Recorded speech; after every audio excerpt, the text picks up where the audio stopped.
Good morning, GPP Nation. Did yesterday go how we wanted it to? No. Will we try to pretend like we learned something from it? Of course. I suffer from a debilitating condition known as atrophic chokitis. Peter's one of the greatest depositors I've ever seen. Trust the process. Let's go. Let's go. I got auto matched with Levitan. This is bullshit. If I just go the other way in that 66, I win all the money. All the money. If I had 150 lineups, I'd win too. Process over results. Illuminati make a bitch go crazy. I don't know which one of these my baby. Bust out AP, close spot bullets in your head like KD. Bust it, bitch go bust it. And I had 10 pints with me in Russia. Hey everyone. Hey everyone. What a brutal morning. I'm almost out of coffee. I can't even give you guys a proper ASMR. I guess I have enough here for that. There you go. GM to everyone. How we doing? How we doing this morning? It's rainy here in New England. I don't know why Bill Belichick thought having Nick Folk kick a 56-yard field goal in rain instead of just going for it on 4th and 2 was a good idea. But I'm the idiot streamer here at my desk, and Bill Belichick is a Hall of Fame coach. My wife, I was watching that game with my wife. She's going to hear me. And she's a Patriots fan, and they snapped the ball for the kick. And like the second Nick Folk's foot hit the ball, she goes, nailed it.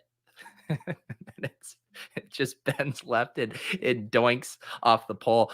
I was laughing very hard and I got in trouble for that.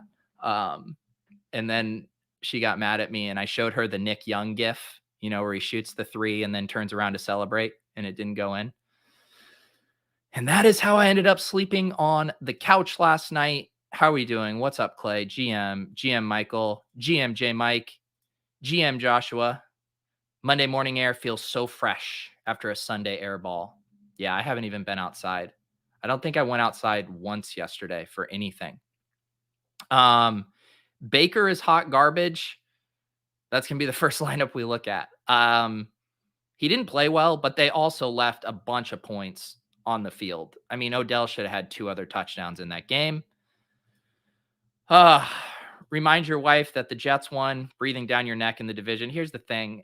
She doesn't actually care that much. She does get invested into individual games once she watches, but she's not going to lose any sleep over the Jets. Yeah, yesterday was a weird GPP slate. I talked about it with Leone a decent amount on the Tilt Space last night. I recommend if you guys aren't watching that for some reason, we go live around 6 p.m. Eastern on Sundays. Last week we had some very fun sweats. Last night was just more of a funeral because we were buried. But it was a weird week where there were no obvious leverage spots. The field wasn't condensing around the same plays. You know, we saw some stuff get up over 20%. Ironically, Odell Beckham, who was the trendy contrarian GPP play early in the week and then became cash game in single entry chalk. But yeah, there was no 35% owned guy that you could leverage. It was like I was sorting by ceiling projection yesterday morning, and the top 12 wide receivers by ceiling projection all were catching over 10% ownership. It was completely spread out. There were no obvious leverage spots. That's how I ended up on Justin Jefferson being my favorite play. He was the only guy in the top 15 wide receivers with a decent ceiling who was going to be sub 10%. He ended up coming in at 10% in the 50K SPY. I ended up playing in 4 SPYs yesterday. I only cashed one of them. And I can pull up some of these lineups here. We can start taking a look at some of this stuff. But yeah, not my favorite GPP day. We didn't have lots that we could do with late swap. We didn't have a lot of leverage spots. I don't know. I still feel good about targeting that Vikings-Cleveland game. I think it represented the best bang for your buck as far as ownership, ceiling, and cost. But there were just not a lot of spots I felt very confident in yesterday. Yeah, Joe Holka was at the game. he was in New England to go to Patriots Buccaneers. He called in from the bar, and I don't know why it was, but somehow how he had his hat, it looked like he just had the biggest brim in the world. It's like, hi guys, what's up? How's Tilt Space going? How we doing? Are we dusted yet? My name's Joe Holka. I have an 8K camera in the world's biggest brim. Kelsey. Yeah, Kelsey finally came down to earth. What did he have? Like 3 straight weeks of 20 plus DraftKings points. He had finally cooled down. It's so funny. In that game is also a reminder to be careful with some of these narratives about how teams guard people. I heard multiple narratives throughout the week of like Eagles have been really good limiting the deep ball. You know, they're gonna keep Tyreek Hill in front of them. And so then logically you're like, all right, if the football guys are right, that means this is a Travis Kelce week and Tyreek Hill is going to be held in check. No. Tyreek Hill with for 186 yards and 3 TDs, and Kelce was the one to brick. So that's why we don't mess around with the X's and O's. We leave that to the football guys. Tyler Stokes says, I legit almost finished dead last in my single entry. Watch the tilt space, and my lineup was practically a mixture between all 3 of your guys' juke lineups. Yeah, that's how it goes. We had some right plays. We just didn't have the right combinations mixed and matched. We had Travis Kelce on our Hurts team instead of Tyreek Hill. That's just kind of how it goes sometimes. But, you know, if we're going to pat ourselves on the back, sounds like you were on the right plays, Tyler. Sounds like you were on the right plays. Shay says, I had 181 fantasy points going into the 4 p.m. games with Ayuk, and at 6%, he put up a dud. Had Jefferson in that lineup, also at 5% in the 300K red zone $50. Yeah, I still think I noticed when I went to look at late swap yesterday, I had a ton of Ayuk. He was just like my default guy. I was fitting in around 5K. I ended up splitting him in Sermon in a bunch of those lineups just because I didn't want to be that extreme overweight. And I had thought about trying to reconstruct some of those lineups to get up to Debo, just to make sure I wasn't so overexposed to Ayuk, but I didn't have enough combinations to play with late to pull that off. And Debo was more expensive and projected to catch more ownership. So I don't mind the Ayuk thing. His role was growing. He was cheap. He wasn't going to catch a lot of ownership. I thought he's kind of the perfect play in that situation when you're needing to catch up on the field or needing to make that late swap. So yeah, I have no problem with the Ayuk and Sermon plays there in tournaments.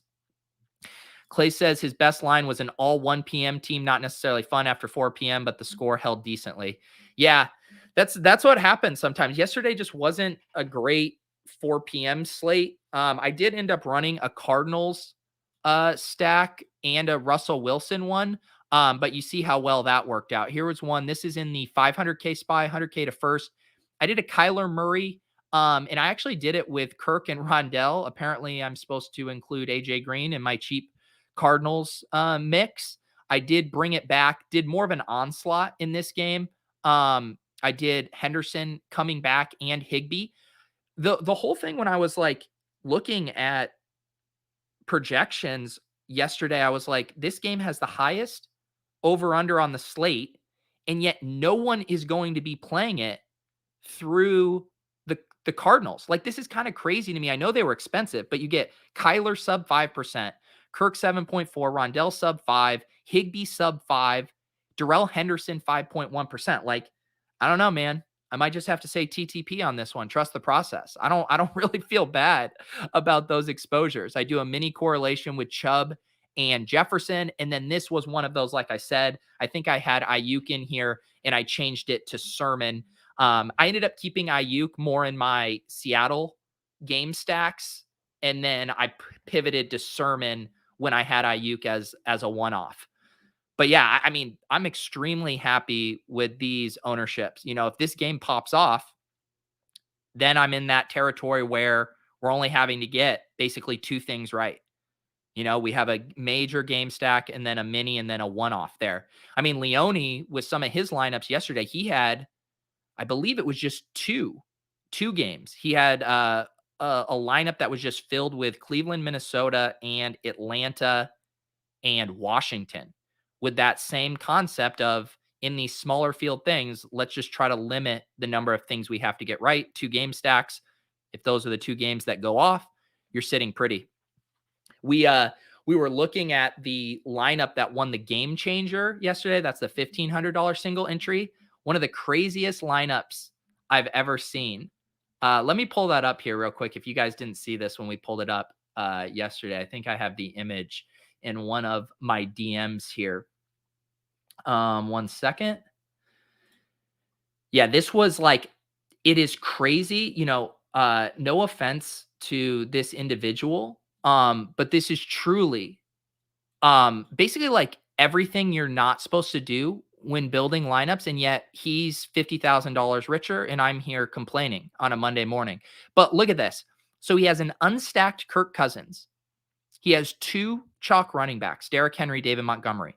And then he has all one-off plays, 0 correlation, 1 off Deebo Samuel, 1 off Tyreek Hill, 1 off Curtis Samuel, 1 off Dalton Schultz, 1 off Marquise Brown, Colts defense, easy game, runs away with it, 205.52 points, naked QB, chalk running backs, 0 correlation. Easy game. Easy game. What are we doing here? What are we doing here?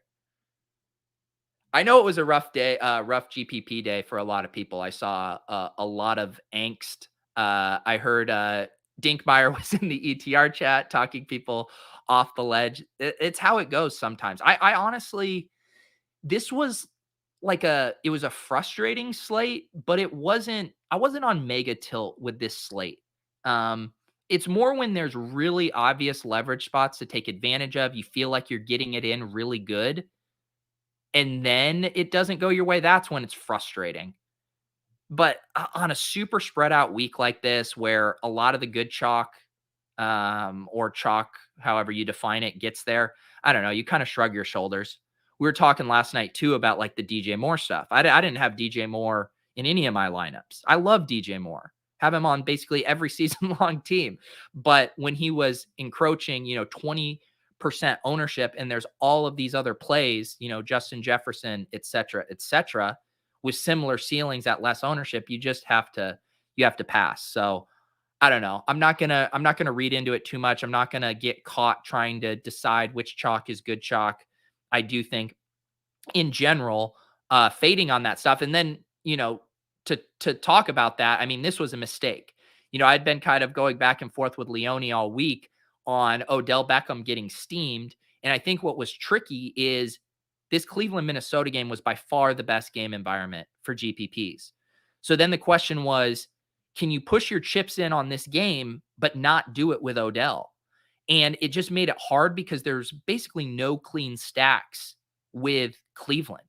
Like, they have the 3-way committee at tight end. And then after Odell, it's just like a wasteland at wide receiver. So it's like, what are you supposed to do if you like this game and Odell is by far the best points per dollar play? So you see a lineup like this, the percentages around it are completely fine, other than Devonta Smith, Tyreek Hill. I mean, getting these 3 guys all at 10%, I'm completely fine with. I don't like Odell at 28.8%. And I say that even knowing he could have had a monster day yesterday. He left some points on the table. Baker missed him a couple times in big spots. So I don't know. I don't like that ownership though. I would take back that play, and I'm thinking, okay, how would I have done this otherwise? I probably would just have tried to get off of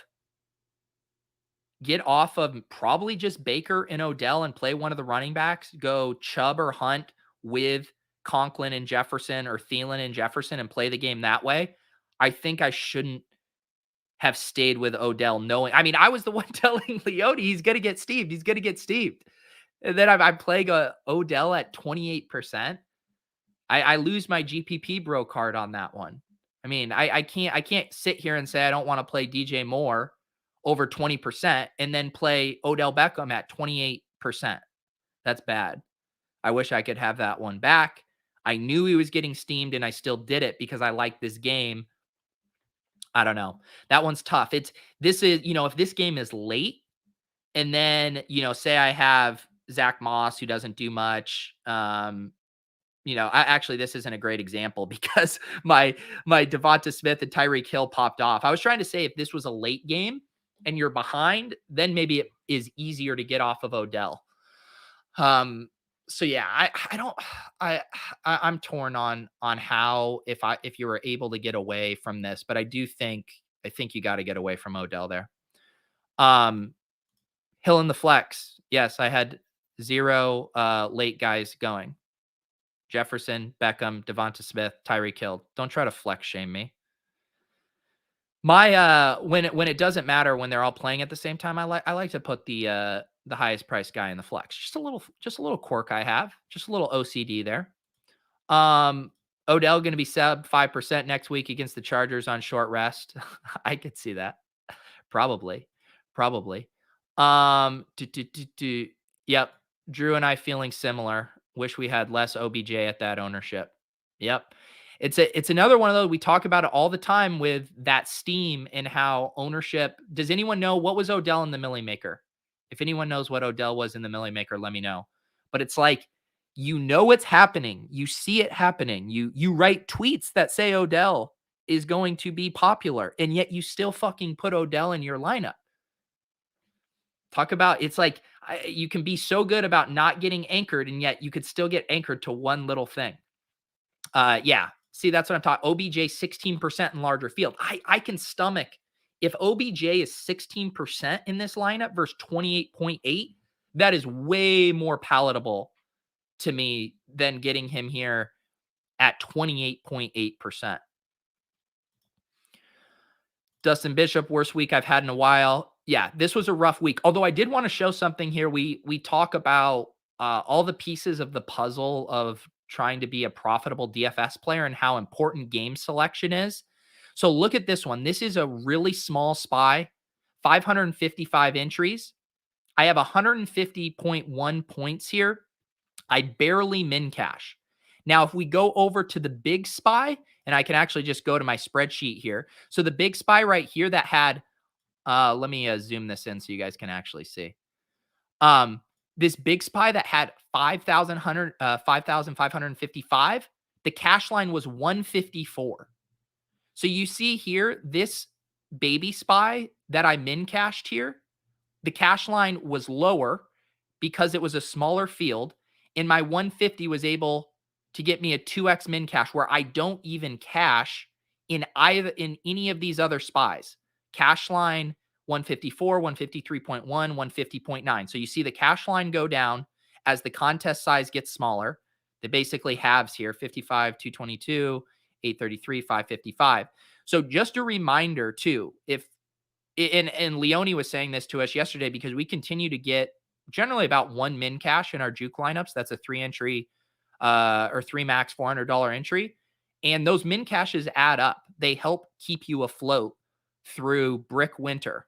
We talk about NFT winter, GPP winter. When you're going through that cold spell, those min caches add up. So be very conscious of those tournament sizes. And later in the week, DraftKings is releasing a lot of the baby SPYs, a lot of these smaller stuff. But it's I think it's definitely important to make sure you at least have a spread. Like we all love going for the 100K. My dream is to win 100K in the SPY so I can finally put Bink on the thumbnail and not be a fraud for doing so. But yeah, make sure you're mixing and matching kind of the diversity of your contest so you're giving yourself a chance. You can see here my overall GPP play day in the SPY, very bad. 106.82, 112.16, 108.78, all bottom 75th percentile outcomes, 40 plus points off the cash line, 000. We do get the min cash in this baby SPY, and we live to see another week. Oh, for sure. There is. But the point isn't that like the lineup was so special or anything. It just goes to show how important game selection is to your ROI. Yep. Tony says game selection has been my biggest improvement, had a poor week and only lost a few units. I'm as guilty of this as anyone. When I go on the DraftKings app to look at my contests and claim my rewards, I'm always sorting by biggest prize. It's hard not to do that. But I think just basically because at this point I am trying to register for any of the spies they offer. I'm naturally getting into contests at different sizes. And then the other thing I'm really trying to do is it's hard, but I'm trying to kind of break ties on lineup decisions for which contest I put them in, based on how aggressive I think I need to be. I didn't end up running a Lamar Jackson team. We were talking to Leone about that last night on Tilt Space, and he said, yeah, for him, that was more of like a Millie Maker large field type of play. So if you are going to make that kind of play, you probably want to do it in the 500K spy compared to the 50K spy. You just don't necessarily have to take on as much risk with a worse game environment, the smaller the field. Vito's been trying to do the same thing, get into more of those late contests this year. Last year, I just did all the big 3 max single entry. Yeah. And that's the thing too. That's actually, if you register for your contest just based on your daily missions, it can actually help you kind of spread that out. Because if you just go to do it all at once, you're often tempted to go for the big ones. But if you do them day by day, you'll get one. So today I'm going to have to see what my mission is. I will try to get in one of the spies, and then throughout the week, I will get in some of the smaller ones. Paul says, I just tell myself the money I'm playing with for these tournaments is money that I'm comfortable with losing. Still doesn't feel great. Yeah, I mean, we use the poker analogies around here a lot, but it's like going to the cashier and you're buying into a tournament. And once you buy into a tournament, those chips you bought are no longer connected to dollars. They are ammo to play a game that you want to play as well as you can. And that's the same way we have to view our DFS lineups. You give DraftKings $100 for your entry into the spy, and this is no longer a $100 lineup. These are 9 spots to try to win a game. So yeah, the second you pay that money, I think divorcing yourself from the monetary value of that lineup is very important to making the best possible decisions for the game you are playing. Do you find that if you enter a contest early in the week, you see more chalk or predictable lineups? Whereas if I get in some right around kick, there's a load of variance due to casual players. I haven't looked enough at that to get a feel for it. I know for the cash game guys, they definitely prefer to get the games from guys late Saturday night, Sunday morning, who are just kind of stumbling into contests. I would say for these mid stakes single entry tournaments, I doubt that there's much difference in the type of play, who's registering early in the week versus late. I could be wrong, but I just think when you see the ownership percentages in these contests, it's clear it's a sharper field. It's people who are consuming content. It's people who are looking at projections. You're not getting a lot of toilet build single entry spy lineups in the baby spy. I just don't think you're getting a ton of those. I could be wrong. I could be naive about that, but that's just my hunch. Cordell Patterson is heading to London next week, says Lundar. Don't have to wrestle with that decision on the main slate. Yeah, his usage was insane. I mean, Mike Davis, I didn't realize it until I was looking at all the stuff this morning, like doubled him up in snaps. He scored on 25% of his routes. I think Levitan had a tweet about Cordell Patterson this morning. Where is it? Cordell Patterson played on just 23 of 76 snaps yesterday, 12 as an RB, 11 as a wide receiver. He finished with 34.6 DraftKings points. That's what we call running good. Although I will say, you guys remember when we ran the Sims yesterday morning, Cordero Patterson was popping there as a top 10 most frequented player in those optimal lineups. Should have just trusted the Sims. I ended up landing on Zach Moss as kind of my cheap guy in that range. But man, I wish I would have had some Patterson instead. Although I heard some brutal stories. I mean, I saw Corey, our guy Ughhh from the Discord. He had a Mahomes premium double stack with Devonta Smith and Cordell Patterson, I want to say. And he still bubbled or just barely min cashed.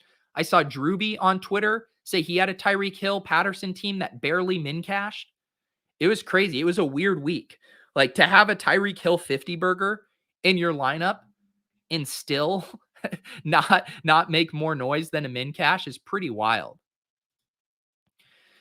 Are missions plus EV only if you're a whale? So I can't. Someone smarter than me needs to run the math on if it's actually EV. My gut is it is not. I mean, they are getting me for basically $100 contests every day. Last year when I was doing it, it would be like enter a $33 and plus, enter a 50. And this year it's like 100. And so I think I'm on platinum reward after the month, and they give me, what did I get? I got $2, 75 crowns, 75 or 25 crowns. Um, I I don't know if I would be completing every mission if it weren't for my bink and just getting a little bit of a bankroll booster. So I'm more comfortable playing, $600-700 on the week. And so then when they're hitting me for $100 contest every day, I'm like, well, I don't mind playing, $600 to $700 on the week. So I'll just complete these fucking missions. But I don't know if their algorithms changed or what for what they're making me do, but I need a DK rep. Everyone has a DK rep. I mean, I know I'm not a whale, but come on, you're making me do $100 missions. Where's my box seats to Gillette, DraftKings? $8 contest. That doesn't seem bad. I legitimately don't know how their algo determines those. Yeah, I agree with Willis on this take. It's only plus EV if you're planning on playing for those contests. Anyways, my missions are so much more than they ever were last year. Yeah, don't overextend yourself just to complete the missions. Like I said, I've been wanting to play in most of these spies. So it's maybe ends up being like one mission extra than I'd actually want to do myself. But yeah, don't force it. It's just one of those stupid gamification dopamine tricks that DraftKings does that works on me because it's like this fun little ritual to go claim your rewards and do your mission. But it sucks.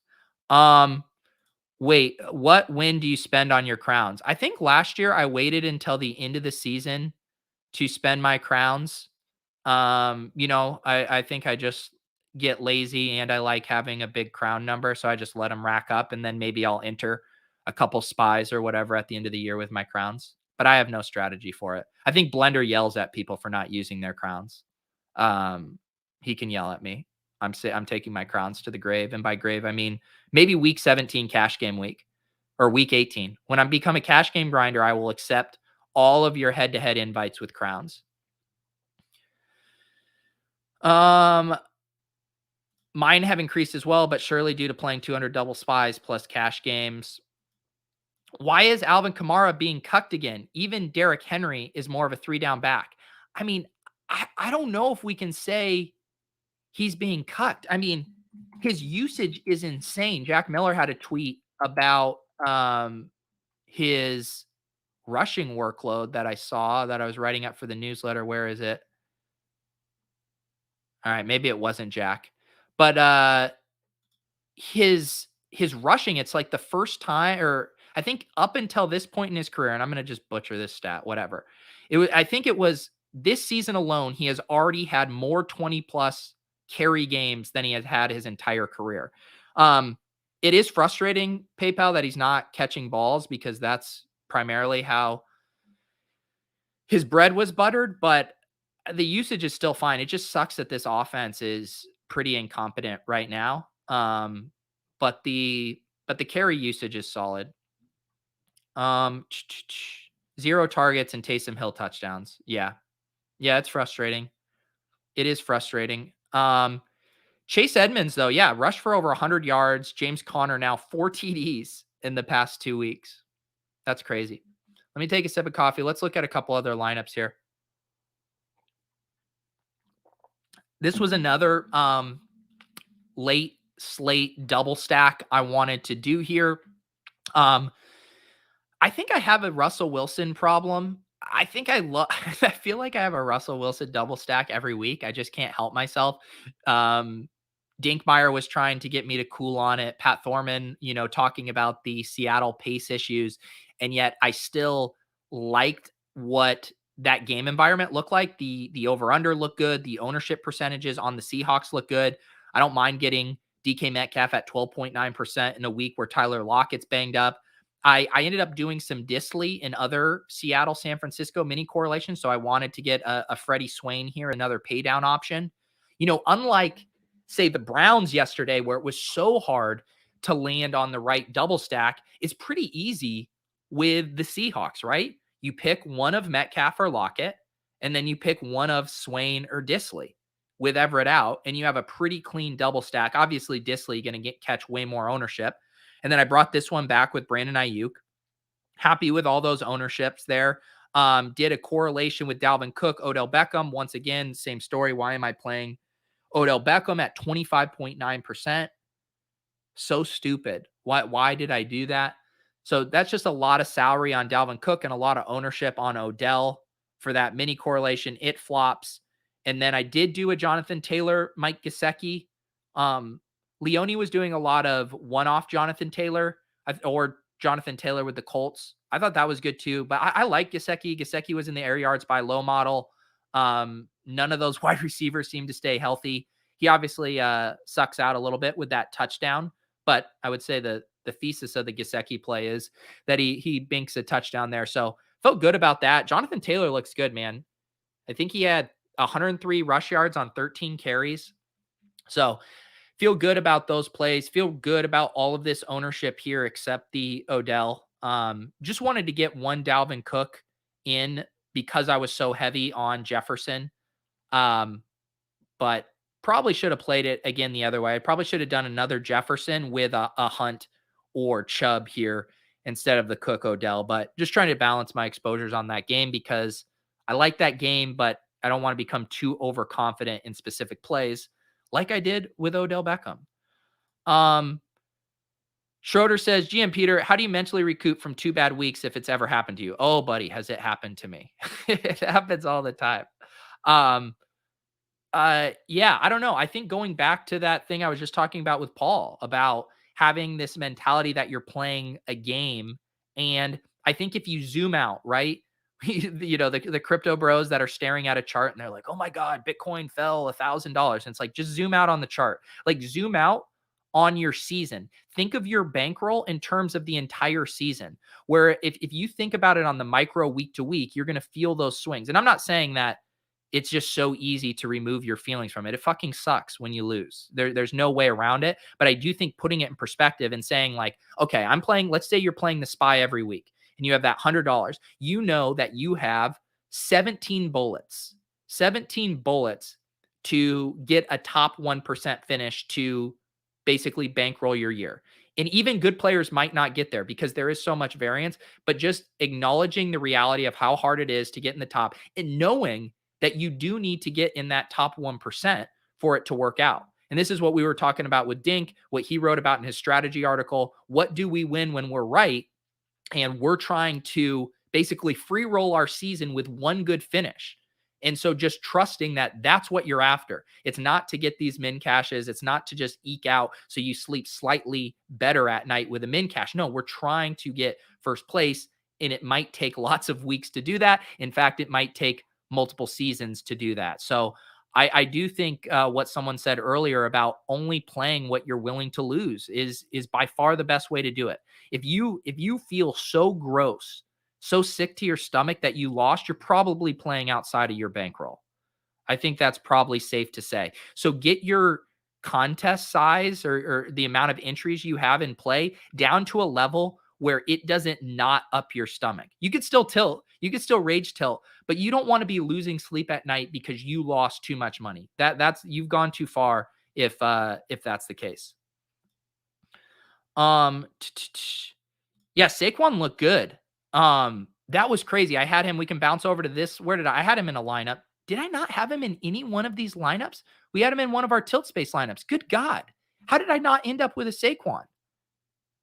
I could have sworn I had a Saquon in one of mine. He must have been in one of my, I did one power sweep in a red zone. He must have been in one of those. He didn't make it into one of my spies. But yeah, he was an awesome play. Everything trending in the right direction, his role growing. And then he comes in at what was it, like sub 7% in most stuff. He was a smash. Dun, dun, dun, dun. Yeah, well, don't be on 20x leverage, Beachhead. Um, Nick says this week was tough on single entry. All the cash game bros who played chalk had the nuts. Yeah. And that's one thing that stuck with me from my conversation with Drewby 2 weeks ago about how that cash game ownership can really spill over into the single entry stuff. You see it on the really high stakes too. You go through the Thunderdome lineups with Leone last night. So many cash game lineups in there looking good. And I think a lot of those cash game lineups get tossed into the SPY as well. How many single entry versus 3-max do you play? And are you 3-max lineups similar or only similar in projected scores? How many lineups do you run on average? So yeah, I can show you right here. Basically what I've been doing, this was some of my shit posting, shit playing 20 max last night.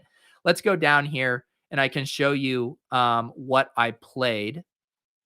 So I played, in addition to the spies that I have already shown you guys, I did red zone. And I actually want to show you these because I want to show you a couple tweaks I made on them. So I did 2 red zones and a power sweep. So I had those spies and then 2 $50 red zones, I believe. And let's just go look. Yeah, this was a $50 red zone, $50 red zone, and 150 3-max. So this one, this was one I just did off of my exposures. This was, wait a second, is Cleveland, Minnesota going to be popular and Dallas, Carolina is going to go underlooked? So I ran a stack here. Still didn't need the Pitts chalk. Or sorry, the DJ Moore chalk. But then you'll notice here. So this is what I want to show you.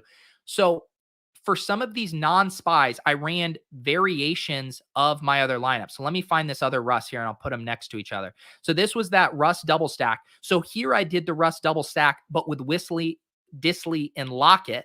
I still brought it back with Ayuk. And then I still had Taylor, but instead I did a Zach Moss. I had a Terry McLaurin with Calvin Ridley mini in here. So basically, just spinning off a lineup idea I had liked and making some slight tweaks. So that's kind of how I've been playing my non-spies, just tossing a couple in these $50 single entries. Over here, I had one similar to my Kyler. So let me show you. This was my spy Kyler. Of course, in this one, I did, instead of Kirk, I upgraded to Hopkins, and I did a Darrell Henderson bring back and just mixed and matched the pieces. In this one, I had Justin Jefferson. So this one, I got some Adam Thielen. So to answer your question, I've been playing 7 to 8 lineups, which is more than I did the first couple weeks, but I've streamlined my process in the morning. I'm basically building 3 to 4 lineups. That's where I'm putting my mental effort and mental energy. And then I'm just making a few small tweaks on them. What if I'm wrong and it's a Thielen instead of Jefferson? What if I'm wrong and it's Lockett instead of Metcalf? What if I'm wrong and it's Hopkins instead of Kirk? Where you're directionally right on that game, but you just didn't hit the perfect pieces. That's kind of how I'm thinking about it. So my player pool, I guess, gets a little bigger, but the games I'm concentrated on and the stacks stays pretty similar. Let's see here. Where was another lineup? This was one of my last lineups here that I had in the double spy. I did end up running this Jalen Hurts. And again, this was similar to our tilt space where I didn't have Tyreek Hill on the Jalen Hurts lineup. And this one, I actually, to get up to all the plays I wanted, I had to go down from Devonta Smith to Rager.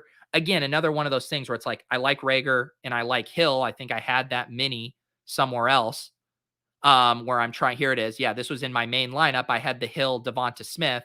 So here in the Hurts one, I go Rager with Kelsey and Hardman. So just liking a game, but trying to attack it from a couple different angles. I was in on Zach Moss and I did a correlation here with Brandon Cooks. Did play another Jonathan Taylor, this time with the Colts D.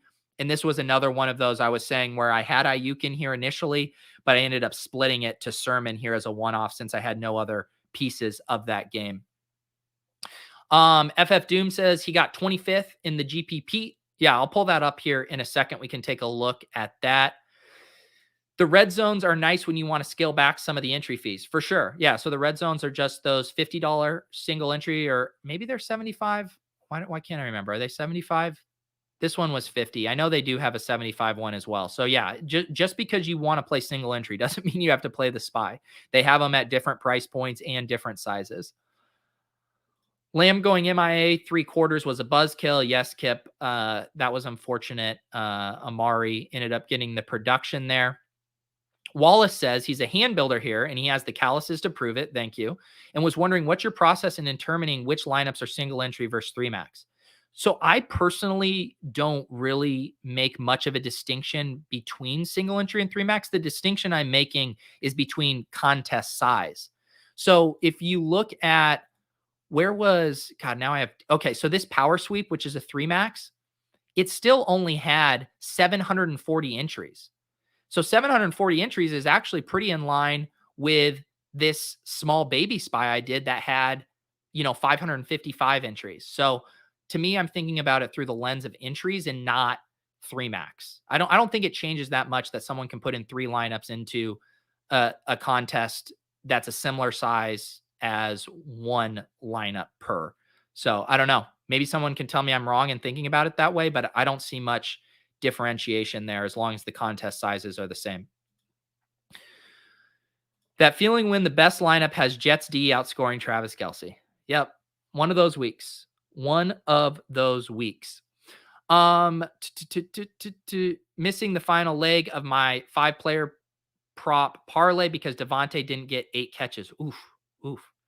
Yeah. Always a bummer when you're doing those pick'ems. I think it's fun or smart to kind of like mix and match them at different levels. So like if you are moonshotting a 4-leg or 5-leg parlay, mix and match the plays you like as a 2-leg parlay as well. I think that makes sense because that way you can still be right in get in the green as opposed to like having to nail every one of those. Give me a good reason not to jam 50% CD next slate. Well, the good reason would be let's see what his ownership is. If he's under 10%, sure, why not? I will be doing the first look lineup, first look salary show. I do that for Pat Mayo's channel on Mondays. I'll be recording that later this afternoon. So I'll have to take a peek, see what the salaries are looking at. Let's look at the Deposit Kingdom GPP here. Where is it? Deposit Kingdom GPP. I did toss my baby SPY lineup in here. And what did I miss? You guys are too sharp. My same lineup to cash the baby SPY doesn't cash in the Deposit Kingdom League. Look at this. A little Justin Jefferson influencer steam, 16.5% in the Pete GPP. There you go. Who took this down? Alan 29. Oh yeah. I saw the screenshot. Alan is in the Deposit Kingdom Discord. He's in the Club MGMI channel. Alan here with the Mahomes, Tyreek, and CEH. Talk about the nut 3 Chiefs to play. Well done. Bring it back with Devonta Smith. Perfect. You play a one-off Zach Moss. I dig it. You play a one-off Odell. I don't dig it. You play a one-off Schultz and a one-off Henderson. This is it's a solid lineup. I generally have a little bit more correlation, but I think in a 200 person, this is completely fine. I didn't have any 3 running back lineups this week. That's just generally how I play. But I think Henderson at that price and ownership was a super strong play. I thought Schultz is a very nice play there as well. I think I had a Schultz Chuba Hubbard correlation in one of mine. So maybe I'm trying to fit that in here if I'm going with a Schultz. But I like this lineup. Very solid lineup and well done. Again, this goes to show you Allen was right on the Chiefs players and that bring back. That's all it took for him pretty much to win this tournament. Obviously, he had, decent games from Schultz and Henderson, but it's really just nailing that game stack right there. Have you poured one out for Ramondre yet, or is next week his week? Yeah, so I was on the Tilt Space last night, and we were talking about the showdown slate, and I decided to fire off some hot takes about Ramondre being a good showdown contrarian GPP play, and then like minutes later, he was late scratched. But JJ Taylor fumbles. The team doesn't trust Damian Harris in the pass game. I'm not ready to throw in the white towel on Ramondre Sisson. When you see defense versus position, does that deter you from playing that player against that team? So I think it depends on the context. I definitely don't want to be playing running back against my defense. We played in one of our tilt space lineups yesterday. We had Deontay Johnson against Packers D. And that seemed fine, right? Because you can tell yourself stories where Big Ben has a bunch of turnovers, the Steelers are in garbage time, and Deontay Johnson is vacuuming up targets and gets there. And that's basically exactly what happened. So I don't think it's something that you need to worry about a ton or go out of your way to do. But when stuff fits, like in our lineup, we had however much Deontay Johnson was. We had like 6,200. I can actually go pull it up because I put it in the Mayo contest here. Let me look. And I can show you what we were looking at here. Mayo. This was our lineup that min cashed the juke. So yeah, here it was. We had Deontay Johnson in the flex. So we had exactly 6,200 remaining. And we knew that Deontay Johnson wasn't going to be super high owned. So we had no problem playing a 4.6% Deontay Johnson here against the Packers D. But yeah, not going out of my way to do it. How many did the Cash Game Bros play David Montgomery versus Detroit Lions D yesterday? I assume they did. That's a different animal though. Let me go back to the, God, I have so many tabs open. What am I doing? Did I literally now just go off the Deposit Kingdom one? Come on. This is a disaster. Too many tabs. Too many tabs. Too many tabs.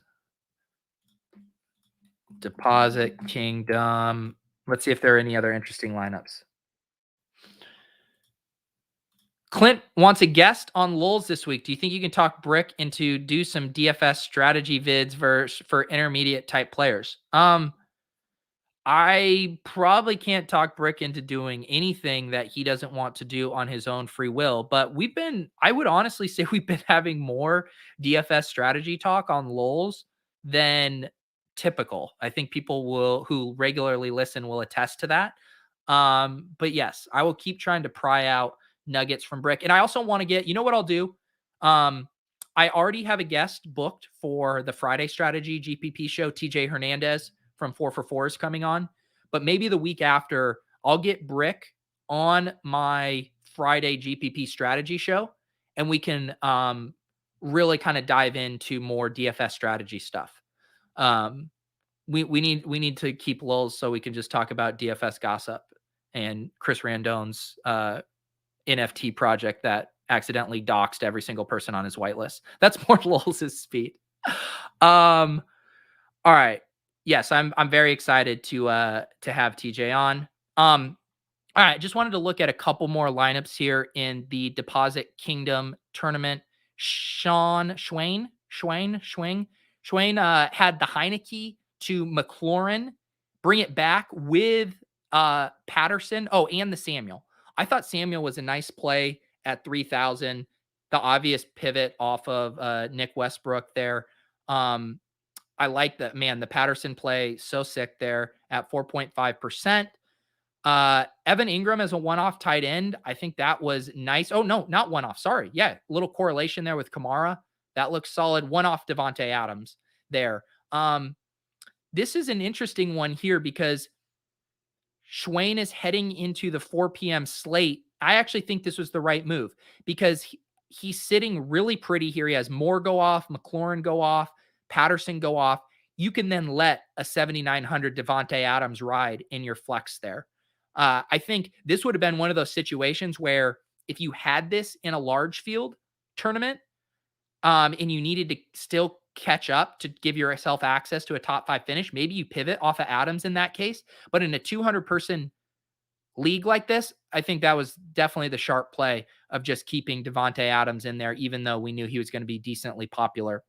Ravens D at sub 1% there, 3,400, 11 points. Nice work on this lineup here. That's right, Matt. You should be drinking weak coffee. My coffee just got cold because I am on a stream and I'm talking the whole time and not drinking my coffee. Oh yeah, Ben the Better having a rough day yesterday with all those cash game bros. They're all in the secret chat. They all settle on one lineup. They all collude and then they play it. No, that's not what happens. But I guess it's like vaguely understandable that someone on the outside would come to that conclusion. But if you're actually playing cash games, and if you're actually playing cash games right, you're looking at optimals throughout the week. You're looking at multiple projection sets for optimals, and you very quickly realize that the best plays show up frequently in these optimals, and that it's not insane that most of the field is going to have 5, 6, 7 of the same players in their lineup. But got to appreciate Ben the Better battling against the bros. And as Eric Beimfor says, he's occupying a lot of real estate in DFS bro mental space. So good for Ben the Better. Let me see if my Own the Moment Owners Club lineups did anything yesterday. I don't think they did. Yeah. No. Oh, I'm winning. Oh, very nice. My side hustle. This is nice. A nice little $55 win here. I did an uncorrelated, or no, sorry, this was correlated. I did Dallas quarterback and Panthers wide receiver, finished 55th in the side hustle. That works. I will take that. Although I'm still live tonight. I do have my Raiders running back and Chargers wide receiver. My lineups, though, in the main contest, nothing special. I did have the Eagles stack with Chiefs tight end coming back. That didn't do anything. Titans running back, Bears defense. This lineup was perfectly fine, but probably just outside of the cash line. How many lineups cash? I was 347. Let's see. Why isn't this loading? Week. Here we go. Week 4. Oh, wow. They gave an upgrade to this scoreboard. This looks cool. Oh, shout out IR Black. IR Black from the Discord and Andy8052. Andy didn't set his lineups last week. This week, he finishes 7th. Well done, Andy. Andy has turned into a DFS grinder. It tilts me so much that Andy has time to be better at fantasy games than me and be a solidity dev on the bleeding edge of technology. What was the cash line? Oh, it looks like I was going to be just off the cash line. How many people paid? 300. So I was just off the cash line there. 347. What did I have? I had my other Seattle stack. I ended up buying, as I mentioned, the 49ers running back off the market. I think that card will age well as a purchase here once Lance gets installed as the quarterback. Rams tight end, Dolphins D. Meh. I had my Buffalo stack. I should have done Buffalo tight end. I do have a Buffalo tight end card. I did not envision Dawson Knox scoring twice. I did buy this Colts running back card. Still have Las Vegas defense to go tonight, or tight end. But yes, I've been having fun with these. I'm excited for them to roll out their new contest. The low ball stuff will be fun. And I might have to go shopping again. I'll be excited once they add the balance. So I'm up to $300 in winnings, because I'll just invest that back into cards once they make that viable via all their KYC stuff. I think that's it, guys. Let's see here. Oh, what is my defensive selection technique? I often find myself picking one of the lowest price ones just to get more money for other selections. So for me, my first screener is just simply ownership. I do not want to play an expensive, a high-owned defense. And then the next thing I'm looking at is price and how to make it fit. Yesterday was very tough for finding defenses that were cheap and low owned and not just completely dusty. So I ended up trying to get up to like Packers. I played a decent amount of Colts and Dolphins, and then I played Cowboys. So it was hard. I don't think I played anything like sub 2,600 at defense. Let me see here. I played Cowboys 26, Colts 27, Cowboys 2,600, Colts 2,700, Cowboys 2,600, Colts. So I was playing a ton of Colts and Cowboys there. Colts actually come in a little higher owned than I would have liked. I'm seeing them at like 13% in some of these, but man, all of the cheap defenses that were viable seemed very highly owned. So yeah, I basically think defense doesn't matter. Try to get low owned guys that have some kind of ceiling. That's really all I'm doing there. It's generally the last thing I'm putting in my lineup. But I think you do. Last year was tough. I think I got in a trap of just always punting it off at defense and getting some really dusty plays that had no ceiling. This year, I'm trying to give myself a little bit more of a chance to hit a ceiling. I like looking at ETRs, defensive line, offensive line mismatches that Brandon Thorne writes. Those are always a good way to kind of figure out which defenses might be able to generate some pressure and get some more turnovers. Did you consider Jets D unviable just because of ownership? No, I just I didn't get on them because I thought it wasn't a good spot for them. I don't think their ownership got too crazy, right? Because all of it was getting funneled to the Lions at 2,200, and Jets were what, 2,000 min? Jets were the sharp play. Let's see. Hi guys, I'm new to DFS. Where should I? What site should I use to gain valuable info on matchups projection? All the info to make me a better player. Aaron, I don't know you, but it feels like I paid you to be a plant for Run the Sims. Well, Aaron, this week at Run the Sims, you can get a free account and access all of the tools for free. You can use the simulator. You can use the rangefinder. You can do the classic slate optimizer this week for free. Going forward, you can use promo code Pete for 10% off and get access to a private Discord where smart players discuss their thought process and their favorite plays of the week. Presented by Run the Sims. But seriously, Aaron, it is free week at Run the Sims. And I have the link down below. You can make a free account, go poke around with the tools. I think you might like it. I continue to love looking at the sim results heading into lock. I wish I would have listened when I saw Cordell Patterson. Some of my favorite plays were popping in the sims relative to their ownership projection. Justin Jefferson and Darrell Henderson ended up being two of my favorite plays. I believe those guys were both top 10 in most frequented appearances in the 10,000 simulated lineups. So I think the sims, I think the player prop and rangefinder tool is awesome. The mini stack stuff on the classic slate, I find very helpful for looking at kind of points per dollar and projections for various stacks when you're trying to decide between a Christian Kirk and a Rondale Moore, all that stuff. So yeah, take advantage of the free week. I believe it ends on Thursday. I believe they launched that last Thursday. So a few more days, free account to sign up, poke around with the tools. If you like it, if you have questions, hit me up. And that's it. I got you, Aaron. I got you. Nice, Jeremy. I did 20 max last night for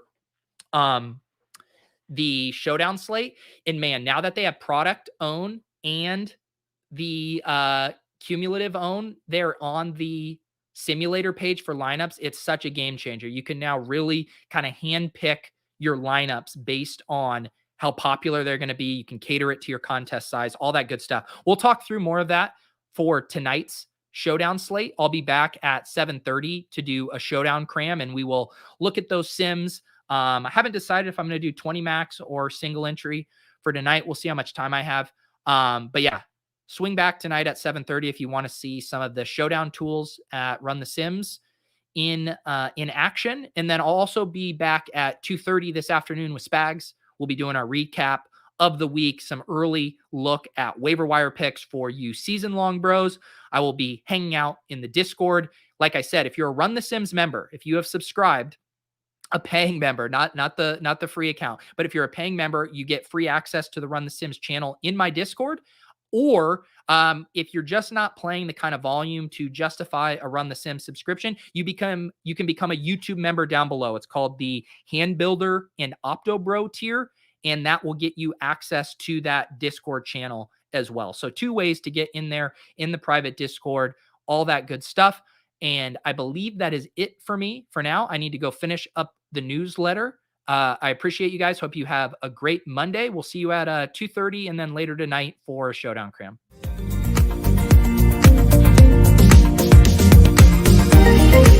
Thank you.